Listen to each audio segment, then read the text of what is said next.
તો સુરત જિલ્લાના બારડોલીમાં હર ઘર તિરંગા અભિયાન અંતર્ગત ભવ્ય તિરંગા યાત્રાનું આયોજન કરવામાં આવ્યું હતું। હજારો નાગરિકો હાથમાં તિરંગો લઈને યાત્રામાં જોડાતા સમગ્ર બારડોલી દેશભક્તિના રંગે રંગાઈ ગયું। તિરંગા યાત્રા પહેલા સ્વરાજ આશ્રમ ખાતે સરદાર વલ્લભભાઈ પટેલની પ્રતિમાને પુષ્પાંજલિ અર્પણ કરવામાં આવી હતી। બારડોલી રેલવે સ્ટેશનથી નીકળેલી યાત્રામાં પોલીસ માર્ચ પાસ્ટ, ઘોડાસવાર દળ અને બેન્ડની હાજરી સાથે ભારત માતા કી જયના નારાઓથી સમગ્ર વિસ્તાર ગુંજી ઉઠ્યો હતો।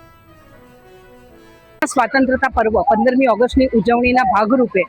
આજે આગલા દિવસ એટલે કે 14 તારીખે તિરંગા યાત્રા અને હર ઘર તિરંગા કાર્યક્રમના ભાગરૂપે બારડોલી તાલુકા વહીવટીતંત્ર, નગરપાલિકા અને તાલુકા પંચાયત સમગ્ર સાથે મળીને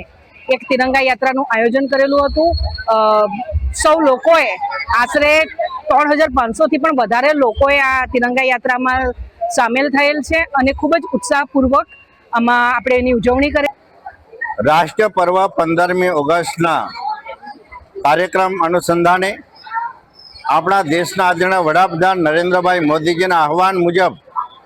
હર ઘર તિરંગા, ઘર ઘર તિરંગા,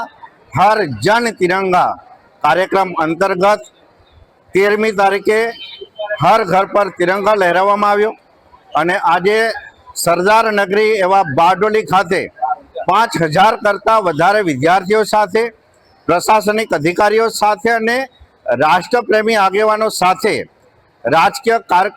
કાર્યકર્તાઓની સાથે ખૂબ મોટી તિરંગા યાત્રા આજે કરવામાં આવી